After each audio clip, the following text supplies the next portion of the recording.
ಹಾರ್ಕೂಡ ವಾಹಿನಿಗೆ ಸ್ವಾಗತ. ಚನ್ನವೀರ ಸದ್ಧರ್ಮ ಶಿಖಾಮಣಿ ಚಂದ್ರ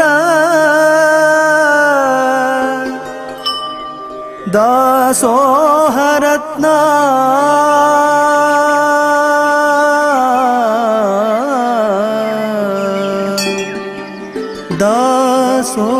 ದಾಸೋಹರತ್ನ ದಾಸೋಹರತ್ನ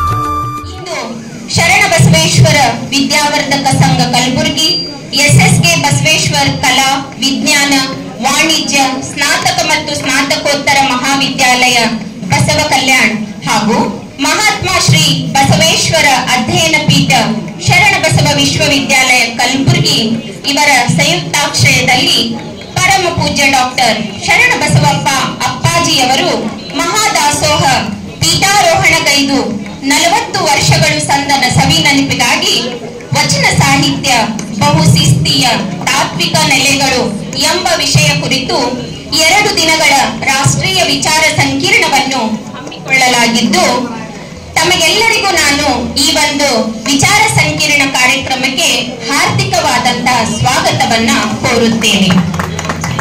ಈ ಕಾರ್ಯಕ್ರಮವು ನಾಡಗೀತೆಯೊಂದಿಗೆ ಪ್ರಾರಂಭವಾಗುತ್ತದೆ. ನಾಡಗೀತೆಯನ್ನು ಶರಣಬಸವ ವಿಶ್ವವಿದ್ಯಾಲಯದ ಸಂಗೀತ ವಿಭಾಗದ ಪ್ರಾಧ್ಯಾಪಕರು ಹಾಗೂ ವಿದ್ಯಾರ್ಥಿಗಳಿಂದ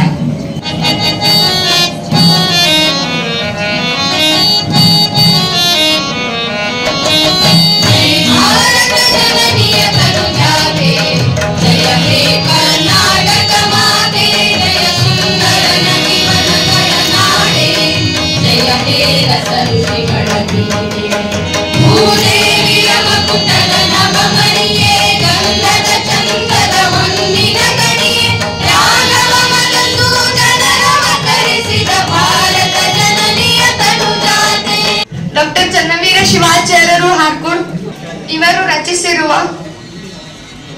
ಚನ್ನ ಚಂದ್ರಹಾರ ಎಂಬ ಗ್ರಂಥದಲ್ಲಿ ಬರೆದಿರುವ ಕಲಬುರಗಿಯ ಶ್ರೀ ಮಹಾದಾಸೋಹಿ ಶರಣ ಬಸವೇಶ್ವರ ಅಪ್ಪಾಜಿಯವರ ಒಂದು ಹಾಡು ಹಾಡುತ್ತೇವೆ.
ಪ್ರಾರ್ಥನಾ ಗೀತೆಯನ್ನು ಹಾಡಿರುವಂತಹ ಕುಮಾರಿ ರಾಜಶ್ರೀ ಅವರಿಗೆ ಧನ್ಯವಾದಗಳು. ಅದೇ ರೀತಿ ಈ ಒಂದು ಉದ್ಘಾಟನಾ ಸಮಾರಂಭದ ಘನ ನೇತೃತ್ವವನ್ನು ವಹಿಸಿರುವ ಹಾರ್ಕೂಡ್ ಸುಚೇತ್ರ ಸಂಸ್ಥಾನ ಹಿರೇಮಠದ ಪೂಜ್ಯರಾದ ಶ್ರೀ ಶಟಸ್ಥಲ ಬ್ರಹ್ಮಿ ಡಾಕ್ಟರ್ ಚನ್ನವೀರ ಶಿವಾಚಾರ್ಯರಿಗೂ ನಮ್ಮ ಸಂಸ್ಥಾನದ ವತಿಯಿಂದ, ಮಹಾವಿದ್ಯಾಲಯದ ವತಿಯಿಂದ ಹಾಗೂ ವಿಶ್ವವಿದ್ಯಾಲಯದ ವತಿಯಿಂದ ಹಾಗೂ ತಮ್ಮೆಲ್ಲರ ವತಿಯಿಂದ ನಾನು ಹಾರ್ದಿಕ ಸ್ವಾಗತವನ್ನು ಕೋರುತ್ತೇನೆ. ಅದೇ ರೀತಿ ಈ ಒಂದು ಕಾರ್ಯಕ್ರಮದ ಉದ್ಘಾಟಕರಾಗಿ ಆಗಮಿಸಿರುವ ಬಸವ ಸಮಿತಿ ಬೆಂಗಳೂರು ಅದರ ಅಧ್ಯಕ್ಷರಾದ ಶರಣ ಅರವಿಂದ್ ಜತ್ತಿಯವರು ಕೂಡ ಆಗಮಿಸಿದ್ದಾರೆ. ಅವರಿಗೂ ಕೂಡ ನಾನು ನಮ್ಮ ಮಹಾವಿದ್ಯಾಲಯದ ವತಿಯಿಂದ, ವಿಶ್ವವಿದ್ಯಾಲಯದ ವತಿಯಿಂದ ಹಾಗೂ ತಮ್ಮೆಲ್ಲರ ವತಿಯಿಂದ ಹಾರ್ದಿಕ ಸ್ವಾಗತವನ್ನ ಕೋರುತ್ತೇನೆ.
ಕಳೆದ 25 ವರ್ಷಗಳಿಂದ ಸತತವಾಗಿ ಮನದೊಡೆಯ ಬಸವಣ್ಣನನ್ನ ಸಾಕ್ಷಿಯಾಗಿಟ್ಕೊಂಡು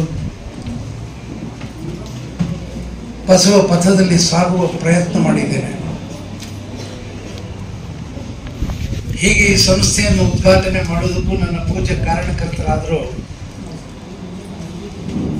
ಬಹುಶಃ ನನ್ನ ಜೀವನದಲ್ಲಿ ಬಸವ ಪಥದ ಉದ್ಘಾಟನೆ ಮಾಡಿದವರು ನನ್ನ ತಂದೆ ಅನ್ನೋದನ್ನು ನಾನು ಎಂದೂ ಮರೆಯೋದಕ್ಕಾಗುತ್ತಿಲ್ಲ.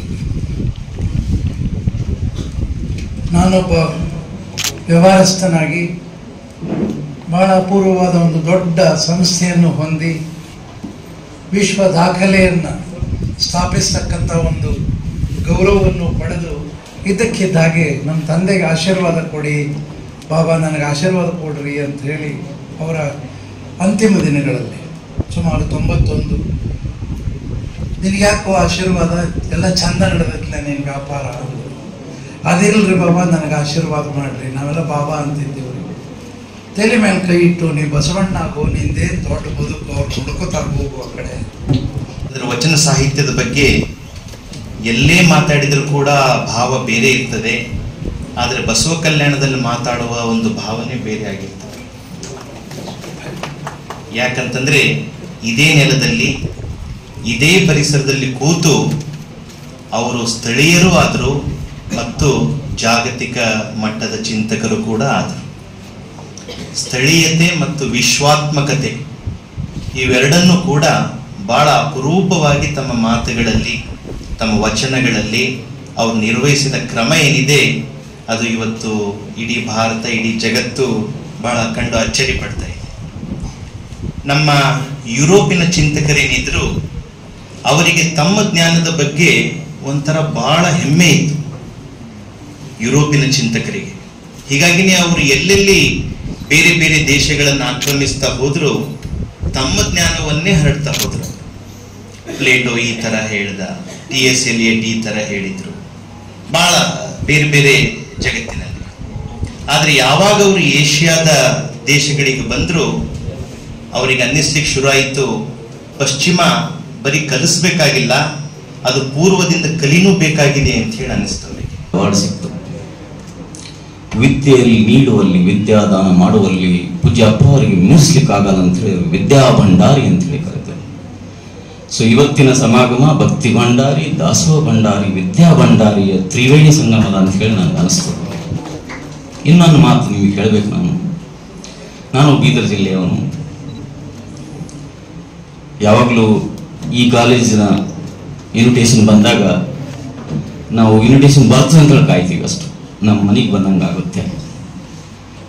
ನಮಗೆ ಈ ಭಾಗದ ಜನರಿಗೆ ಒಂದು ಕಳಂಕ ಇದೆ. ಏನಿದೆ ಅಂತ, ನೀವೆಲ್ಲ ಬಸವಣ್ಣನವ್ರಿಗೆ ಓಡಿಸಿದವರು ಅಂತಾರೆ, ಯಾವುದೋ ಒಂದು ಆವೇಶದಲ್ಲಿ ಅಂತಾರೆ. ನಾನಂತೀನಿ ಬಹುತೇಕ ದೇವರ ಇಚ್ಛೆ ಹಂಗಿದ್ದಿರ್ಬೇಕು, ಬಸವಣ್ಣವ್ರು ಇಲ್ಲೇ ಕೂಡಬಾರ್ದು, ಎಲ್ಲ ಕಡೆ ಅವ್ರು ಪಸರಿಸಬೇಕಂತ. ಇವತ್ತು ಬಸವಣ್ಣವರು ಜಗತ್ತಿನಾದ್ಯಂತ ಇದ್ದಾರೆ, ಒಂದು ಬಹಳ ಸಂತೋಷದ ಸಂಗತಿ. ಆದರೆ ನಮ್ಮ ಹರ್ಕೋಟ್ ಪೂಜ್ಯರು ನಮ್ಮ ಸಂಸ್ಥೆ ಸಣ್ಣ ಬಸವೇಶ್ವರರಿಗೆ ಬೇಡ್ಕೊಂಡ್ರು, ನಿನಗೆ ಬಂಗಾರದ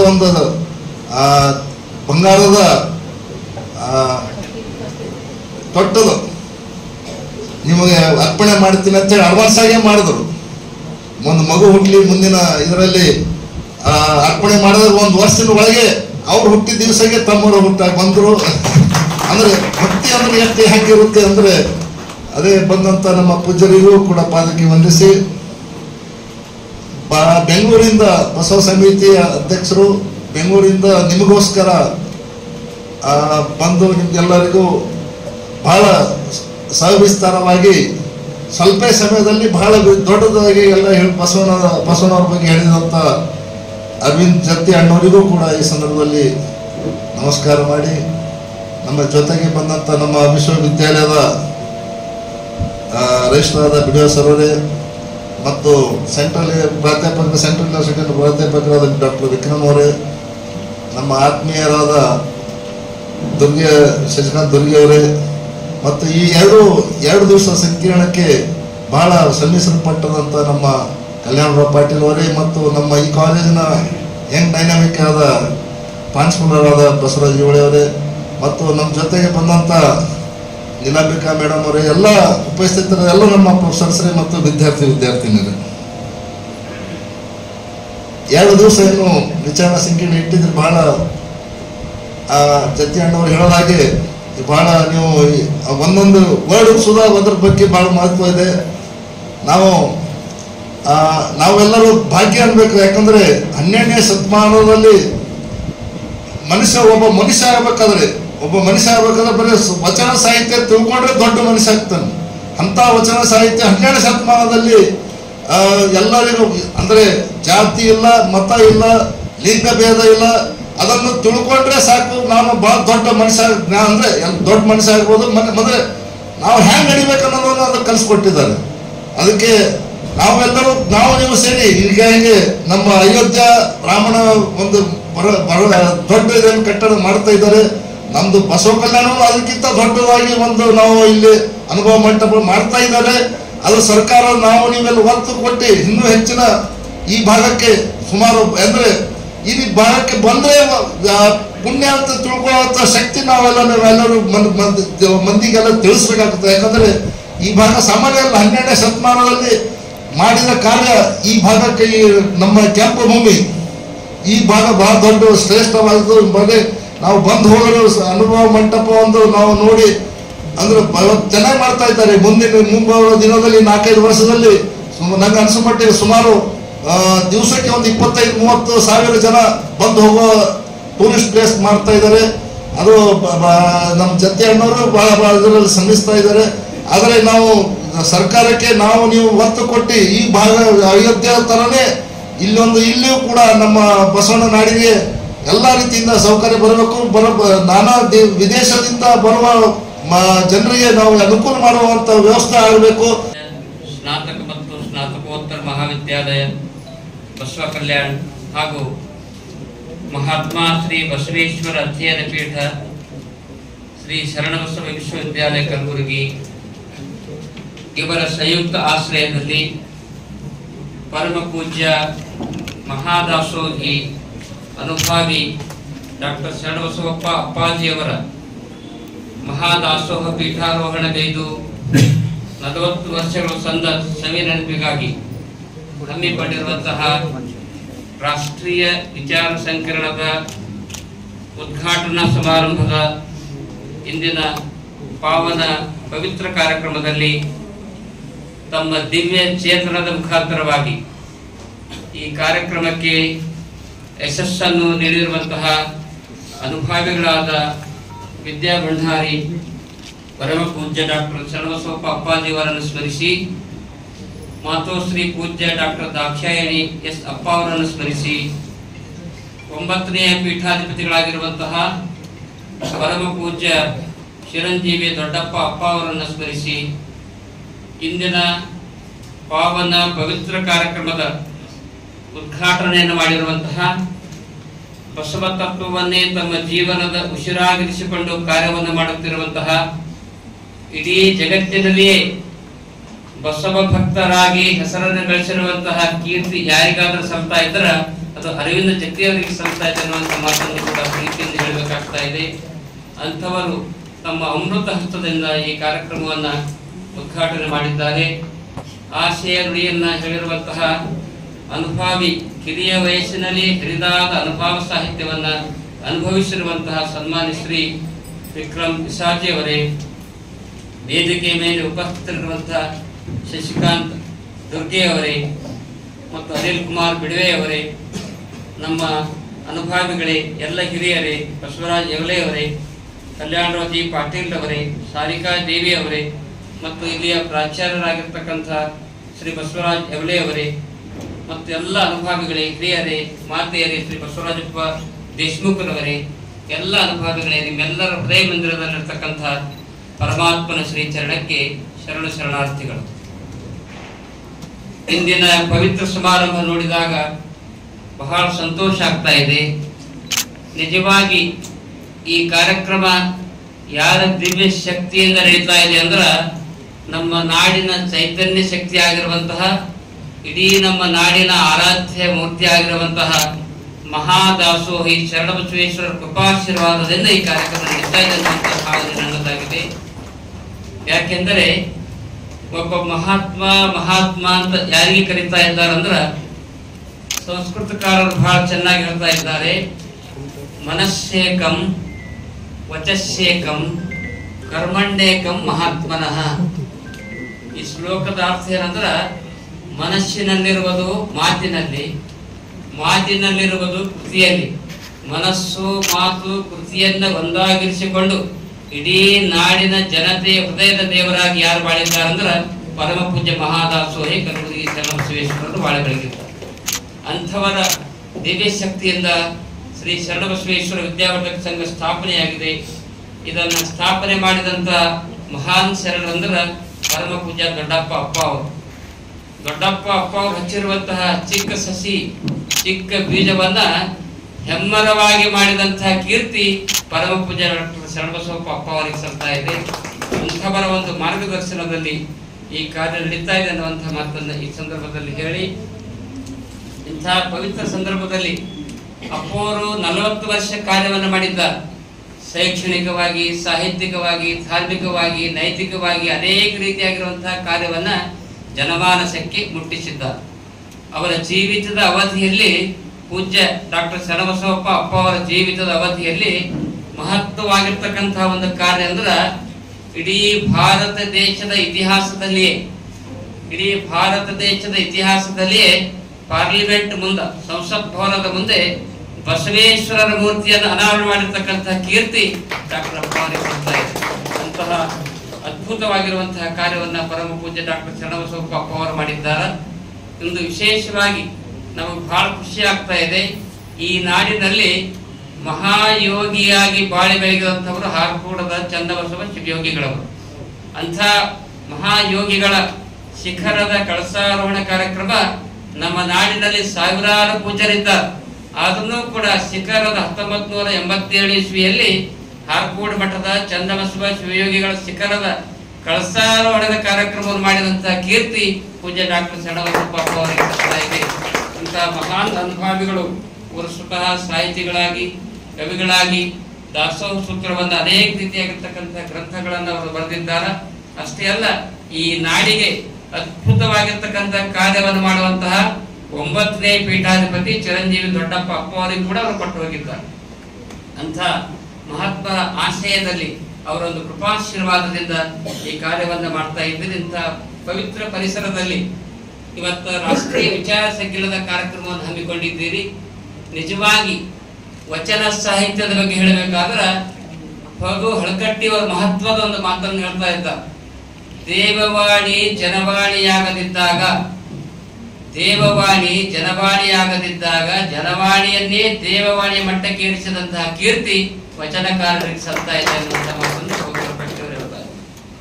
ವಚನಕಾರರು ಎಂಥ ಒಂದು ಕಾರ್ಯವನ್ನು ಮಾಡಿದ್ದಾರೆ ಶರಣರು ಅಂದ್ರೆ, ವಚನಕಾರರು ತಮ್ಮ ವಚನ ರಚನೆಯಿಂದ ವಿಶ್ವದ ಸಾಂಸ್ಕೃತಿಕ ಇತಿಹಾಸದ ಸಂಪುಟದಲ್ಲಿ ಖಾಲಿಯಾಗಿ ಉಳಿದಿದ್ದ ಪುಟಗಳನ್ನು ಮೌಲ್ಯ ಪ್ರಜ್ಞೆಯಿಂದ ತುಂಬುವಂತಹ ಕಾರ್ಯ ಶರಣರು ಮಾಡಿದ್ದಾರೆ. ಅಂತಹ ಅದ್ಭುತವಾಗಿರ್ತಕ್ಕಂಥ ಕಾರ್ಯ ಇಡೀ ಜಗತ್ತಿಗೆ ವಚನ ಸಾಹಿತ್ಯದ ಕೊಡುಗೆಯನ್ನು ಕೊಟ್ಟಿರುವಂತಹ ಕೀರ್ತಿ ಶರಣರಿಗೆ ಸಲ್ತಾ ಇದೆ ಅನ್ನುವಂಥ ಮಾತನ್ನು ಕೂಡ ಈ ಸಂದರ್ಭದಲ್ಲಿ ಹೇಳಿ, ಯಾಕೆಂದರೆ ಮಾನವನ ಬದುಕಿನಲ್ಲಿ, ಇಡೀ ಜಗತ್ತಿನ ಇತಿಹಾಸದಲ್ಲಿ ಮಾನವನ ಬದುಕಿನಲ್ಲಿ ಆತ್ಮಸ್ಥೈರ್ಯವನ್ನ ತುಂಬುವಂತಹ ಕಾರ್ಯ ಶರಣರು ಮಾಡಿದ್ದಾರೆ. ಯಾಕೆಂದರೆ ಅಕ್ಕಮಹಾದೇವಿ ವಚನವನ್ನು ನೀವೆಲ್ಲ ನೋಡಬಹುದು.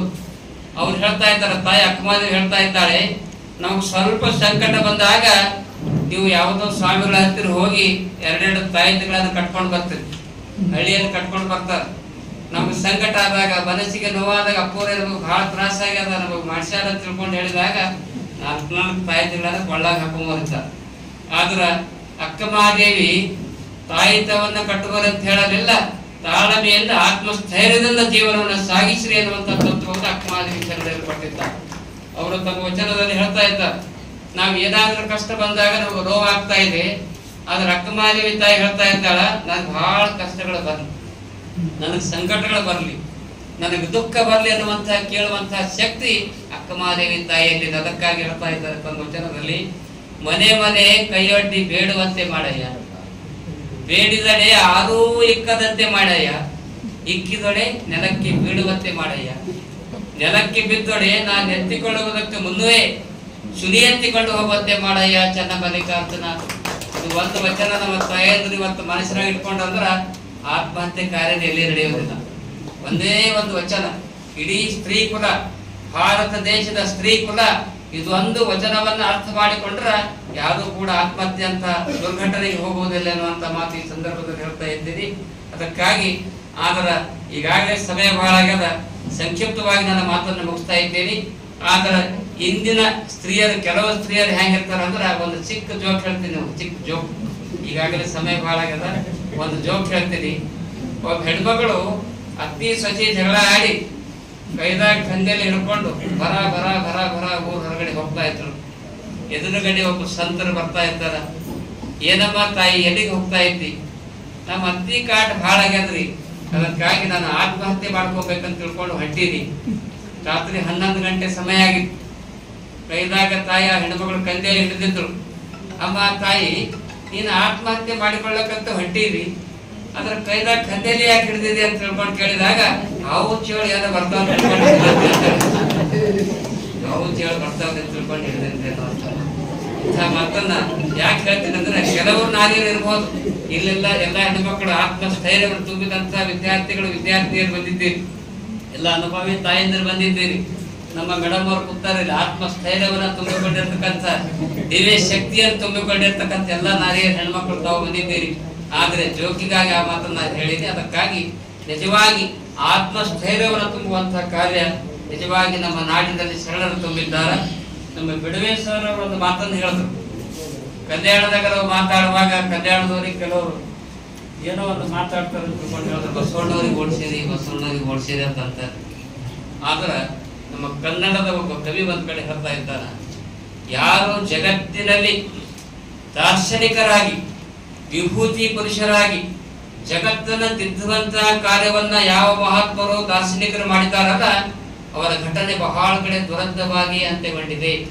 ಒಬ್ಬ ಕನ್ನಡದ ಕವಿ ಒಂದ್ ಕಡೆ ಹೇಳ್ತಾ ಇದ್ದಾನೆ, ಸಂಗಮೇಶ್ ಹೊಸಮನಿ ಅನ್ನುವಂಥ ಒಬ್ಬ ಕನ್ನಡದ ಕವಿ ಒಂದ್ ಕಡೆ ಹೇಳ್ತಾ ಇದ್ದಾನ, ತನ್ನ ವಚನದಲ್ಲಿ ಬಹಳ ಚೆನ್ನಾಗಿ ಬರೀತಾ ಇದ್ದಾನೆ. ಯೇಸು ಕ್ರಿಸ್ತನ ಶಿಲುಬೆಗೇರಿಸಿ ಕ್ರಿಸ್ತ ಶಕ ಬೆಳೆಸುವವರು ನಾವು, ಸಾಕ್ರೇಟಿಸನಿಗೆ ವಿಷ ಕೊಟ್ಟು ಕೊಂದು ತತ್ವಜ್ಞಾನದ ದಿನ ಆಚರಿಸುವವರು ನಾವು, ಮಹಾತ್ಮ ಗಾಂಧೀಜಿಗೆ ಗುಂಡಿಟ್ಟುಕೊಂಡು ಯುಗಪುರುಷನ ಪಟ್ಟ ಕಟ್ಟುವವರು ನಾವು, ಮಹಾತ್ಮ ಬಸವಣ್ಣನವರನ್ನ ಕಾಡಿ ಕಾಡಿ ಓಡಿಸಿ ಮಹಾತ್ಮರೆಂದು ಪೂಜಿಸುವವರು ನಾವು, ಡಾಕ್ಟರ್ BR ಅಂಬೇಡ್ಕರ್ ಅವರ ಮನ ನೋಯಿಸಿ ಭಾರತ ರತ್ನ ಎಂದು ಪದವಿ ಪಡೆಯುವವರು ನಾವು, ತಂದೆ ತಾಯಿಗಳನ್ನ ಊಳಿಗೊಟ್ಟು ಉಪಚರಿಸದೆ ಶವ ಸಂಸ್ಕಾರಕ್ಕೆ 1000 ಹೊನ್ನು ಸೂರೆಗೈಯುವವರು ನಾವು. ತತ್ವ ಪಾಲಿಸದೆ ಚಿತ್ರ ಪೂಜೆಗೆ ಮುಂದಾಗುವ ಲೋಕದಾಟವ ನೋಡಯ್ಯ. ಸತ್ಯ ಸತ್ವಗಳ ಕೊಂದು ಹುಗಿದು ಗೋರಿ ಗದ್ದುಗೆಗಳ ಪೂಜಿಸುವ ನಮ್ಮ ಲೋಕಾಚಾರವ ಕಂಡು ಅಳುನುಂಗಿ ನಗುವೆ ಶ್ರೀ ಸಂಗಮನಾಥ. ಜಗತ್ತಿನಲ್ಲಿ ದಾರ್ಶನಿಕರ ಸ್ಥಿತಿಯೇ ಹಾಗಿರ್ತಾ ಇದೆ. ಆದರೆ ಅವರು ತೋರಿಸಿರುವಂತಹ, ಅವರು ಹಾಕಿಕೊಟ್ಟಿರುವಂತಹ, ಅವರು ಸತ್ಪಥ ಮಹಾಜನೋ ಏನಗತಃ ಸ ಪಂಥಾಹ ಎನ್ನುವ ಹಾಗೆ ಅವರು ಹಾಕಿಕೊಟ್ಟಿರುವಂತಹ ಮಾರ್ಗ ಎಲ್ಲರಿಗೆ ದಾರಿ ದೀಪವಾಗ್ತಾ ಇದೆ. ನಮ್ಮ ವಿಸಾಜಿ ಸರ್ ಅವರು ಬಹಳ ಮಹತ್ವದ ಮಾತನ್ನು ಹೇಳಿದರು. ಈಗ ಬೇರೆ ಬೇರೆ ಭಾಷೆಯಲ್ಲಿ ಅರವಿಂದ ಜತ್ತಿಯವರು ಭಾಷಾಂತರವನ್ನು ಮಾಡಿದ್ದಾರೆ ವಚನ ಸಾಹಿತ್ಯ. ಆದರೆ ಅದರ ಪ್ರಭಾವ ಇನ್ನೂ 20-30 ವರ್ಷದ ನಂತರ ಗೊತ್ತಾಗ್ತಾ ಇದೆ ಅನ್ನುವಂತ ಮಾತನ್ನು ಹೇಳಿದ್ದಾರಲ್ಲ, ಇದು ಸತ್ಯವಾದಂತಹ ಮಾತು, ಸತ್ಯವಾದಂತಹ ಮಾತು. ಆ ದಿಶೆಯಲ್ಲಿ ವಚನ ಸಾಹಿತ್ಯವನ್ನು ಸಂಪೂರ್ಣವಾಗಿ ಅರಿತು ಆಚರಿಸಿದಾಗ ಮಾತ್ರ ನಮ್ಮೆಲ್ಲರ ಜೀವನ ಸಾರ್ಥಕತೆ ಆಗ್ತಾ ಇದೆ ಅನ್ನುವಂತ ಮಾತನ್ನ ಈ ಸಂದರ್ಭದಲ್ಲಿ ಹೇಳಿ, ಒಂದೇ ಒಂದು ವಚನ ಸಾಕು. ಶರಣರ ನಮ್ಮ ಜೀವನ ಸಾರ್ಥಕತೆ ಆಗಬೇಕಾದ್ರೆ ಶರಣರ ಒಂದೇ ಒಂದು ವಚನ ಸಾಕು. ಎಂತ ಮಹತ್ವದ ಮಾತನ್ನ ನಮ್ಮ ಚನ್ನಬಸವಣ್ಣನವರು ಹೇಳ್ತಾ ಇದ್ದಾರೆ. ಅವ್ರು ಏನ್ ಹೇಳ್ತಾ ಇದ್ದಾರೆ ಅಂದ್ರ, ಮಂಡೆ ಮಾಸಿದೊಡೆ ಮಹಾ ಮಜ್ಜನವ ಮಾಡುವರು, ಬಟ್ಟೆ ಮಾಸಿದೊಡೆ ಮಡಿವಾಳ ನೆಗಿಕ್ಕುವರು, ಮನದ ಮೈಲಿಗೆ ತೊಳೆಯಬೇಕಾದರೆ ಕೂಡಲ ಚನ್ನ ಸಂಗನ ಶರಣರ ಅನುಭವ ಮಾಡುವುದು, ಅನುಭವ ಮಾಡುವುದು. ಸಾಮಾನ್ಯವಾಗಿರ್ತಕ್ಕಂಥ ಎಲ್ಲರೂ ಅರ್ಥೈಸಿಕೊಳ್ಳುವಂತಹ ವಚನ. ಮಂಡೆ ಅಂದ್ರೆ ತರಿ ಹೊರಸಾದ್ರೂ ಸ್ವಚ್ಛ ಮಾಡ್ಕೋಬಹುದು, ಬಟ್ಟೆ ಹೊರಸಾದ್ರೂ ಸ್ವಚ್ಛ ಮಾಡ್ಕೋಬಹುದು. ಆದರೆ ಶರಣರು ಕೇಳ್ತಾ ಇದ್ದಾರೆ, ಕಣ್ಣಿಗೆ ಕಾಣದೇ ಇರುವಂತಹ ಒಂದು ಬಟ್ಟೆ ಇದೆ, ಕಣ್ಣಿಗೆ ಕಾಣದೇ ಇರುವಂತಹ ಅರಿವೆ ಇದೆ. ಯಾವ ಬಟ್ಟೆ ಅಂದ್ರ ಮನಸ್ಸು ಎನ್ನುವಂಥದ್ದು ಕೂಡ ಒಂದು ಬಟ್ಟೆ ಇದ್ದ. ಮನಸ್ಸು ಎನ್ನುವಂತಹ ಬಟ್ಟೆಗೆ ಒಂದು ಧೂಳು ಬಡದಿರ್ತದೆ. ಯಾವ್ದಂದ್ರ ಅಜ್ಞಾನ, ಅಂಧಕಾರ, ಜಾತೀಯತೆ ಎನ್ನುವಂತಹ ಧೂಳು. ಮನಸ್ಸು ಎನ್ನುವಂತಹ ಬಟ್ಟೆ ಭಕ್ತಿ ಎನ್ನುವಂತಹ ನೀರಿನಲ್ಲಿ ತೊಳೆದು, ಸುಜ್ಞಾನ ಎನ್ನುವಂತಹ ಸಾಬೂನನ್ನು ಹಚ್ಚಿ, ದೀಕ್ಷೆ ಸಂಸ್ಕಾರ ಎನ್ನುವಂತ ಇಸ್ತ್ರಿಯನ್ನು ಮಾಡಿಕೊಂಡಾಗ ಮಾತ್ರ ಬಸವಣ್ಣ ನಮ್ಮನ್ನು ಎತ್ತಿಕೊಳ್ತಾ ಇದ್ದಾನೆ ಎನ್ನುವಂತ ಮಾತನ್ನು ಶರಣರು ಹೇಳ್ತಾ ಇದ್ದಾರೆ. ಆ ದಿಶೆಯಲ್ಲಿ ನಾವೆಲ್ಲರೂ ಕೂಡ ವಚನ ಸಾಹಿತ್ಯವನ್ನು ಅರ್ಥ ಮಾಡಿಕೊಂಡು ಹೋದಾಗ ನಮ್ಮ ಜೀವನ ಸಾರ್ಥಕತೆ ಆಗ್ತಾ ಇದೆ ಅನ್ನುವಂತ ಮಾತನ್ನ ಈ ಸಂದರ್ಭದಲ್ಲಿ ಹೇಳಿ, ಈ ಒಂದು ಕಾರ್ಯಕ್ರಮಕ್ಕೆ ಅನೇಕ ರೀತಿಯಾಗಿ ಕಾರ್ಯವನ್ನು ಮಾಡಿದ್ದಾರೆ. ಸುಂದರವಾಗಿರ್ತಕ್ಕಂಥ ಗ್ರಂಥವನ್ನು ನಮ್ಮ ಕಲ್ಯಾಣರಾವ್ ಪಾಟೀಲ್ ಅವರು ಸಂಪಾದನೆ ಮಾಡಿದ್ದಾರೆ. ಯಾಕೆಂದ್ರೆ ಒಂದು ಗ್ರಂಥ ಸಂಪಾದನೆ ಮಾಡುವುದು ಬಹಳ ಕಷ್ಟ. ಗ್ರಂಥ ಸಂಪಾದನೆ ಮಾಡುವುದು ಬಹಳ ಕಷ್ಟ. ಇಂಥ ಗ್ರಂಥ ಪ್ರಕಟ ಆಗಬೇಕಾದ್ರೆ ಸುಮಾರು 6 ತಿಂಗಳು ಬೇಕು. ಆದ್ರೆ 3 ತಿಂಗಳಲ್ಲಿ ಸುಂದರವಾದಂತಹ ಗ್ರಂಥವನ್ನ ಮಾಡಿದಂತ ಕೀರ್ತಿ ಕಲ್ಯಾಣರಾವ್ ಪಾಟೀಲ್ ಅವರಿಗೆ ಬರ್ತಾ ಇದೆ. ಆದ್ರೆ ನಾವೆಲ್ಲರೂ ಕೂಡ ಭಾಷಣಗಳನ್ನ ಕೇಳುವುದರ ಜೊತೆಗೆ ಗ್ರಂಥದ ಅಧ್ಯಯನ ಮಾಡುವ ಒಂದು ಚಟನೂ ಕೂಡ ನಮ್ಮಲ್ಲಿ ಬರಬೇಕು. ಗ್ರಂಥದ ಅಧ್ಯಯನ ಮಾಡ್ತಕ್ಕಂಥ ಚಟ ನಮ್ಮಲ್ಲಿ ಬರಬೇಕು, ಹವ್ಯಾಸ ನಮ್ಮಲ್ಲಿ ಬರಬೇಕು. ಯಾಕಂದ್ರೆ ಗ್ರಂಥ ಸಂಪಾದನಾ ಶಾಸ್ತ್ರದಲ್ಲಿ ಪುಸ್ತಕ ಹೇಳ್ತಾ ಇದೆ. ಪುಸ್ತಕ ಏನ್ ಹೇಳ್ತಾ ಇದೆ ಅಂದ್ರ, ತೈಲಾದ್ ರಕ್ಷೇತ್ ಜಲಾದ್ ರಕ್ಷೇತ್ ರಕ್ಷೇತ್ ಶಿಥಿಲ ಬಂಧನ ಮೂರ್ಖ ಹಸ್ತೆ ನ ದಾತವ್ಯಂ ಏವಂ ವದತಿ ಪುಸ್ತಕಂ ಏವಂ ವದತಿ ಪುಸ್ತಕಂ. ಗ್ರಂಥ ಸಂಪಾದನಾ ಶಾಸ್ತ್ರದಲ್ಲಿ ಈ ಮಾತು ಬರ್ತದೆ. ಗ್ರಂಥ ಹೇಳ್ತಾ ಇದೆ, ತೈಲಾದ್ ರಕ್ಷೇತ್ ಅಂದ್ರ ಎಣ್ಣೆಯನ್ನ ನನ್ನನ್ನು ರಕ್ಷಿಸಿರಿ, ಜಲಾದ್ ರಕ್ಷೇತ್ ನೀರಿನಿಂದ ನನ್ನನ್ನು ರಕ್ಷಿಸಿರಿ. ಕೊನೆಯದಾಗಿ ಪುಸ್ತಕ ಕೇಳ್ತಾ ಇದೆ, ಭಾಷಾಂತರ ಮಾಡಿ ಸಾವಿರಾರು ಗ್ರಂಥಗಳನ್ನು 2.5 ಕೋಟಿ ಖರ್ಚು ಮಾಡಿ ಇವತ್ತ ವಚನ ಸಾಹಿತ್ಯವನ್ನ ಭಾಷಾಂತರಗೊಳಿಸಿದ್ದಾರೆ ಜತ್ತಿಯವರು. ಅಂತಹ ಕಾರ್ಯ ಇಡೀ ಭಾರತ ದೇಶದಲ್ಲಿ ಜತ್ತಿಯವರು ಒಬ್ಬರು ಮಾತ್ರ ಮಾಡಿದ್ದಾರೆ. ಆದ್ರ ಆ ಗ್ರಂಥ ಹೇಳ್ತಾ ಇದೆ, ದಯವಿಟ್ಟು ನನ್ನನ್ನು ಮೂರ್ಖ ಹಸ್ತೆ ನ ದಾತವಂ ಏವಂ ವದತಿ ಪುಸ್ತಕಂ. ದಯವಿಟ್ಟು ಗ್ರಂಥ ಹೇಳ್ತಾ ಇದೆ, ನನ್ನನ್ನ ಮೂರ್ಖರ ಕೈಯಲ್ಲಿ ಕೊಡಬೇಡ್ರಿ, ಬಸವ ಕಲ್ಯಾಣದ ಅನುಭವಿಗಳ ಕೈಯಲ್ಲಿ ನನ್ನ ಕೊಡ್ರಿ ಅಂತ ಹೇಳ್ಕೊಂಡು ಆ ದಿಸೆಯಲ್ಲಿ ತಾವೆಲ್ಲರೂ ಕೂಡ ಬುದ್ಧಿಜೀವಿಗಳಾಗಿ, ಭಾವಜೀವಿಗಳಾಗಿ, ವಿದ್ವಾನ್ಮಣಿಗಳಾಗಿ ಈ ಕಾರ್ಯಕ್ರಮದಲ್ಲಿ ಬಂದಿದ್ದೀರಿ. ನಮ್ಮ ವಿಕ್ರಮ್ ವಿಶ್ವಾಜಿ ಅವರು ಬಹಳ ಅನುಭವಪೂರ್ಣವಾಗಿರ್ತಕ್ಕಂತಹ ಮಾತುಗಳನ್ನು, ಸುಂದರವಾದಂತಹ ಮಾತುಗಳನ್ನು ಹೇಳಿದ್ರು. ಅವ್ರಿಗೆ ಇನ್ನೂ ಟೈಮ್ ಸಾಕಾಗಿಲ್ಲ. ಇನ್ನೊಂದು ಸಲ ಅವರಿಗೆ ಹಾರ್ಕೋಡ್ ಕರೆಸಿ, ಯಾಕೆಂದ್ರೆ ಅವ್ರು ನಮ್ಮ ಸಾಹಿತ್ಯ ಸಮ್ಮೇಳನಕ್ಕೆ ಬಂದಿದ್ರು. ಕಲಬುರಗಿಯಲ್ಲಿ ಚಿಂಚೋಳಿಯ ನಮ್ಮ ಶಾಲೆಯಲ್ಲಿ ನಡೆಯುವಂತಹ ಸಾಹಿತ್ಯ ಸಮ್ಮೇಳನಕ್ಕೆ ಒಂದು ಉಪನ್ಯಾಸ ನೀಡಿದ್ದಾರೆ. ಮುಂದೊಂದು ದಿನ ಎಲ್ಲ ಅನುಭವಗಳನ್ನು ಬರಮಾಡಿಕೊಂಡು ನಮ್ಮ ಹಾರ್ಕೋಡ್ ಮಠದಲ್ಲಿ 1 ಗಂಟೆಯವರೆಗೆ ನಮ್ಮ ವಿಕ್ರಮ್ ವಿಶ್ವಾಜಿಯವರು ಉಪನ್ಯಾಸ ಏರ್ಪಡಿಸ್ತೀವಿ ಅನ್ನುವಂತ ಮಾತನ್ನು ಕೂಡ ಈ ಸಂದರ್ಭದಲ್ಲಿ ಹೇಳಿ, ಅರವಿಂದ್ ಜತ್ತಿ ಅವರು, ಬಿಡವೆ ಅವರು, ಕಲ್ಯಾಣರಾವ್ ಪಾಟೀಲ್ ಅವರು, ಬಸವರಾಜ್ ದೇಶಮುಖ್ ಅವರು, ದುರ್ಗಿಯವರೆಲ್ಲ ಅನುಭವಿಗಳು ಬಂದಿದ್ದೀರಿ. ಈ ಅನುಭವಪೂರ್ಣವಾಗಿರ್ತಕ್ಕಂಥ ವಿಚಾರ ಸಂಕಿರಣದ ಲಾಭವನ್ನ ನೀವೆಲ್ಲ ಪಡ್ಕೊಂಡು ಮುಕ್ತಾತ್ಮರಾಗ್ರಿ. ಧನ್ಯಾತ್ಮರಾಗಿದೆ ಅನ್ನುವಂಥ ಮಾತನ್ನು ಈ ಸಂದರ್ಭದಲ್ಲಿ ಹೇಳಿ, ಈ ಕಾರ್ಯಕ್ರಮಕ್ಕೆ ನಾನು ಹ್ಯಾಂಗ್ ಬಂದೇನೆ ಅಂದ್ರೆ ನನಗೆ ಬಹಳ ಖುಷಿ ಆಗ್ತದೆ. ಶರಣ ಬಸವೇಶ್ವರ ಸಂಸ್ಥೆ ಅಂದ್ರೆ ನಮಗೆ ಬಹಳ ಖುಷಿ ಆಗ್ತದೆ. ಯಾಕಂದ್ರೆ ನಾನು ಕೂಡ 76ರಿಂದ 79 ಇಸ್ವಿಯವರೆಗೆ ಕಲಬುರಗಿಯ ಶರಣ ಬಸವೇಶ್ವರ ಪ್ರೌಢಶಾಲೆ ವಿದ್ಯಾರ್ಥಿ. ನಾನು ಕೂಡ ಶಾಲೆ ವಿದ್ಯಾರ್ಥಿಯಾಗಿ ಅಂತಹ ಒಂದು ಪವಿತ್ರ ಕಾರ್ಯಕ್ರಮದಲ್ಲಿ ಇನ್ನೂ ಅದು ನನಗೇನು ಖುಷಿ ಆಗ್ತದೆ ಅಂದ್ರೆ, ಚಿರಂಜೀವಿ ದೊಡ್ಡಪ್ಪ ಅಪ್ಪವರಿಗೆ 6ನೇ ವಯಸ್ಸಿನಲ್ಲಿಯೇ ಪಟ್ಟಾಧಿಕಾರ ಆಯ್ತು. 6ನೇ ವಯಸ್ಸಿನಲ್ಲಿ ಪಟ್ಟಾಧಿಕಾರ ಮಾಡಿದ್ರು ಅವರಿಗೆ. ನಂದೇನು ಖುಷಿ ಅಂದ್ರ ಆ ಪಟ್ಟಾಧಿಕಾರ ಮಹೋತ್ಸವದ ಕಾರ್ಯಕ್ರಮದಲ್ಲಿ ಸಂಪುಟವನ್ನು ಬರ್ತಕ್ಕಂಥ ಪಟ್ಟಾಧಿಕಾರದ ಸಂಪುಟವನ್ನು ಬರೆಯುವಂತಹ ಒಂದು ನಮ್ಮ ಕಾರ್ಯ ಯಾರಿಂದ ಆಯ್ತಂದ್ರ ನನಗೆ ಪೂಜ್ಯವರು ಆದೇಶ ಮಾಡಿದ್ರು. ಆ ಸಂಪುಟ ಕಾರ್ಯವನ್ನ ಸಂಪುಟದಲ್ಲಿ ಹಸ್ತಾಕ್ಷರದಿಂದ ಸಂಪುಟ ಪತ್ರವನ್ನು ಬರೆದಿದೆ. ಅಷ್ಟೇ ಅಲ್ಲ, ಇನ್ನೊಂದು ಖುಷಿ ಏನಂದ್ರ ಹ್ಯಾಂಗ ಚಿರಂಜೀವಿ ದೊಡ್ಡಪ್ಪ ಅಪ್ಪವರು 6ನೇ ವಯಸ್ಸಿಗೆ ಪೀಠಾಧಿಕಾರಿ ಆಗ, ಅದೇ ರೀತಿಯಲ್ಲಿ 1969 ಇಸ್ವಿಯಲ್ಲಿ 6ನೇ ವಯಸ್ಸಿನವರಿದ್ದಾಗ ಹಾಕೂಡ್ ಮಠದ ಪೀಠಾಧಿಪತಿ ನಾವು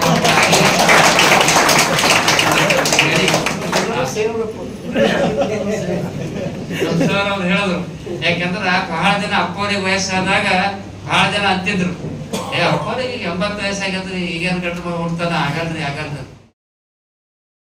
ಮಾಡ್ತಾರೆ. ಏನ್ರಿ 80 ಅವ್ರಿಗೆ ಹೆಂಗಾತ ನೋಡ್ರಿ. ಶರಣ ಬಸವೇಶ್ವರರ ಕೃಪೆ, ಆರ್ಕೂಡು ಚನ್ನಬಸವೇಶ್ವರ ದೇವಿಗೆ ಕೃಪೆ, ಅವರಿಗೊಂದು ಸಾಂಕೇತಿಕವಾಗಿ ಬಂಗಾರದ ತೊಟ್ಲನ್ನು ಕೊಟ್ಟು ಪ್ರತಿನಿತ್ಯ 5 ಸಲ ನಾನು ಧ್ಯಾನ ಮಾಡಿದೆ.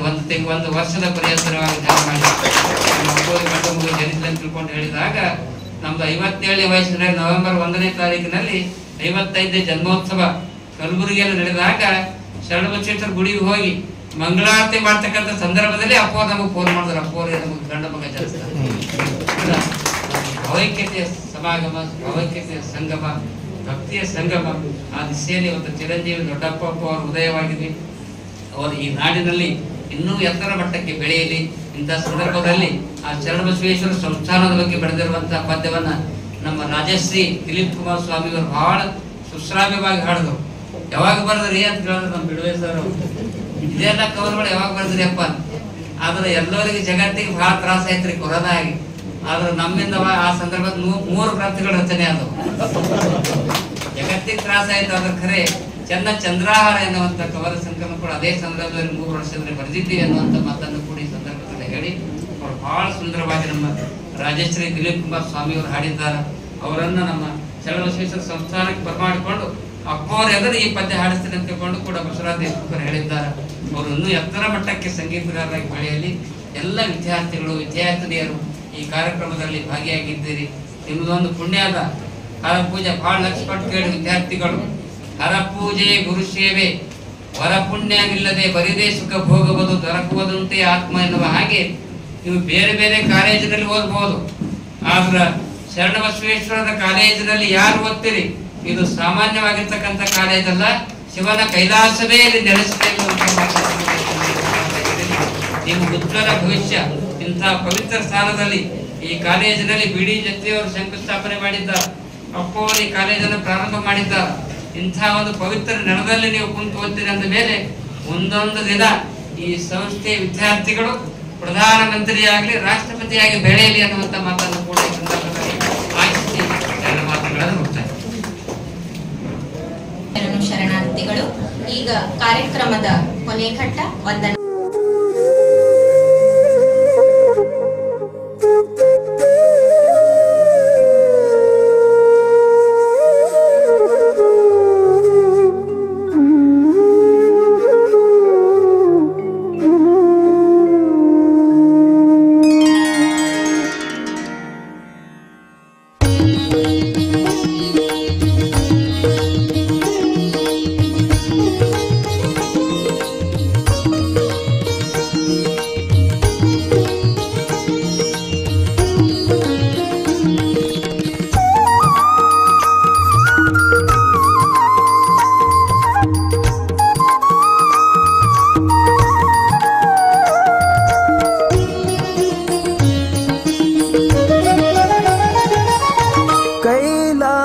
ಪರಮಾತ್ಮ ನೀನು ನಿನ್ನ ನಂಬಿ ಬಂದೆನು ನಾನು.